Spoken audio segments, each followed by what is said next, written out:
Hi, my name's Erik Granum. I'm a Navy vet transitioning to a career in development through the MRED Plus D program. Sadly, I'm not available to present in person today due to a death in the family, but if you have any questions about my research, Chris Callett has my contact information. Feel free to get in touch with me and I'd be happy to talk with you more about it. I hope you enjoy the presentation. Building communities before community lounges. How socially informed design leads to happier tenants and healthier returns. Apartment developers up and down the West Coast are engaged in an amenities arms race. Many have gone so far down the road of outrageous one-upsmanship that they've lost sight of fundamental design concepts that create lasting value. The single most resilient source of value is customer satisfaction. And if you agree with that premise, then the only important question is, what makes people happy? Or maybe, what makes the most people the most happy for the lowest cost? So what solutions have developers come up with to answer that question? Swimming pools, fitness centers, clubhouses, roof decks, bars, game rooms, golf simulators, hammock parks, bowling lanes, and goat yoga. These are amenities that are actually offered at various apartment complexes around the Bay Area. And now think how expensive these amenities are to build, how solid your returns need to be, and for how long to turn a profit. If developers are dedicating precious time, money, and space to creating these types of amenities, it seems to me that they're making the argument that swimming pools and roof decks will be sources of lasting value. I think they're wrong. If they want to argue that tenants will choose their development because of the allure of something like a self-service coffee station, they'd have to concede that those same tenants may move next year to whatever new building leases up with a full-service cappuccino bar. A more reliable source of value for tenants, and a cheaper one to manufacture, is community. The funny thing about many amenities being offered today is that they are, ostensibly, places to build and nurture communities. Consider the amenities I ran through before. These are all social spaces. No one does goat yoga alone. I say they're ostensibly places to build community because in practical terms, they complement external communities, not the internal one. When a tenant looks at pictures of a building's community lounge, they envision a place to bring the friends they already have, a place to import an existing community, not tap into a new one. To examine the benefits and characteristics of good, honest, community-driven design, I looked to a niche product type known as intentional communities, or more specifically, co-housing. Co-housing consists of private homes built around shared space. Each house has a full complement of creature comforts, but they all look in on one another and give residents access to a common house and other shared amenities such as gardens, wood shops, and alike. I toured a number of co-housing communities and included 14 in a resident survey to better understand how they operate, what value they offer residents, and what design elements not only support existing community relationships, but more importantly, foster new ones. This distinction is critical. I'm not saying that communities don't benefit from the types of amenities being offered in today's newest apartment buildings. I'm saying that those amenities do not, in and of themselves, create community. So what does?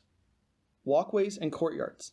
In the co-housing developments I surveyed, residents said that 1/3 of all casual encounters occur in walkways and courtyards.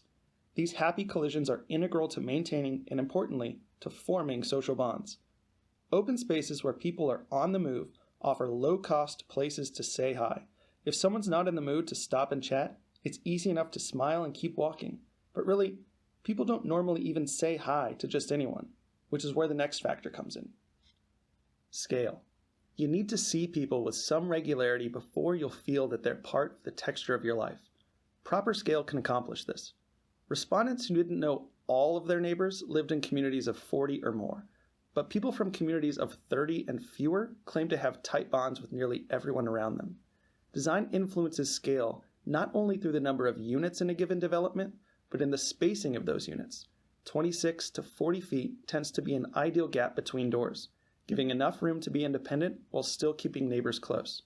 Ultimately, you're just more inclined to say hi to a familiar face than to a complete stranger.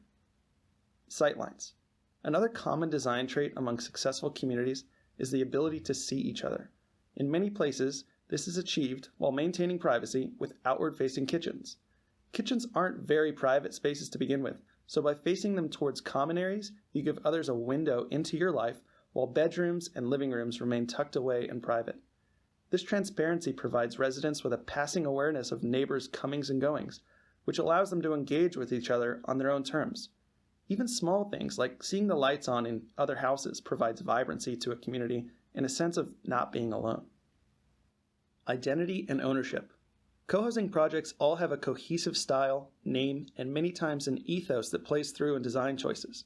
Also, co-housing residents typically have a means of expression which gives them ownership over their space and the outward appearance of their community. This type of expression makes the whole picture of each development a sum of its individual parts. Humans are innately tribal, and sharing a common identity, belonging to someone which everyone can contribute to, instigates social cohesion. Passive communication. Strong communities have many means of communication.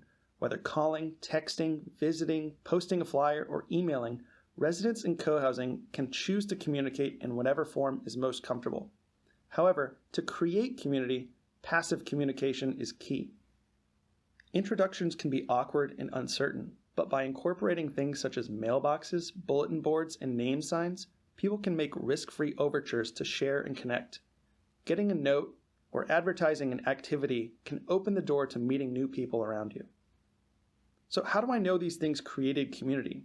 Well, on average, co-housing respondents knew 96% of their neighbors by name, and the average population of these communities was 39 people.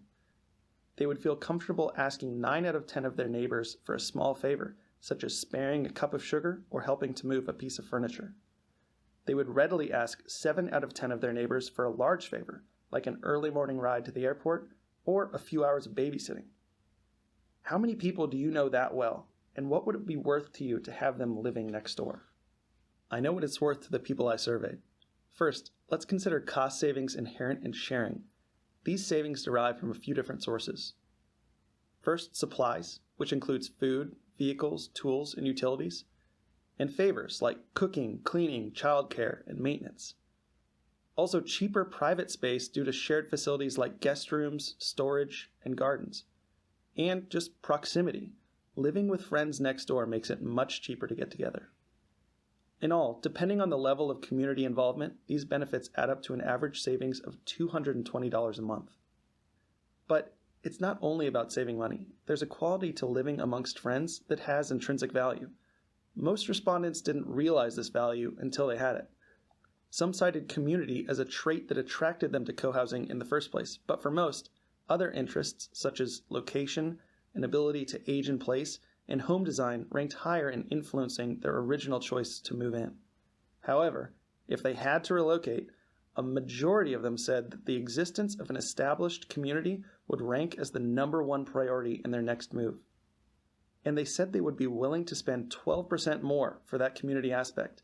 By Bay Area terms, that would equate to an additional $420 a month on average. Community provides people with a reliable network and provides developers with reliable tenants. Perhaps my most significant finding is that residents who live in rental units in co-housing communities show significantly less turnover than average. In San Francisco, most apartment tenants sign 1-year leases and, on average, relocate after that first year 20% of the time. Co-housing tenants tend to relocate only 6% of the time. Between refurbishing costs and a few weeks to release each vacated unit, reducing turnover to co-housing levels would net $1,150 per year, or nearly $100 per month. In sum, that yields to a monthly bonus of about $520 in value to the typical co-housing tenant. So what are apartment developers getting for their hot tubs and pizza ovens? Studies conducted by Entrata, an apartment services company, and the National Apartment Association indicate that renters are willing to spend an average of $55 to $77 more per month for big-ticket amenities like pools and clubhouses. Accounting for a Bay Area premium, we can call that $100 per amenity. By that metric, that means developers would need to provide 5 amenities in their apartments to create the same value that simple, community-driven design elements provide to co-housing residents. So what can be done? What might a community-driven multifamily apartment look like? Currently, multifamily apartments aren't doing well. Units are stacked along cramped corridors. Tenants enjoy none of the design traits that might create social cohesion. With no sightlines, not only do you not have a sense that people are living around you, but you can't see any shared spaces. You won't know who is on the first floor lounge or the rooftop deck, how those spaces are being used until you get there. And where would you advertise for someone to watch your cat for the weekend?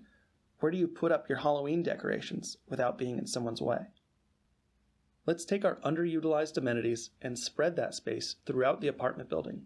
Instead of one giant lounge, create shared spaces at the right scale where small communities to be can enjoy them. Create sightlines. Give each entryway a window or two, even if they're small and not totally transparent. They'll provide the floor with a better sense that others are living around them. Planters or chairs on the front stoop can create a space buffer against passing neighbors and room to add touches of personal flair and decoration. Put a kitchen on the other side of those windows to create interaction without sacrificing the privacy of spaces like bedrooms and living rooms.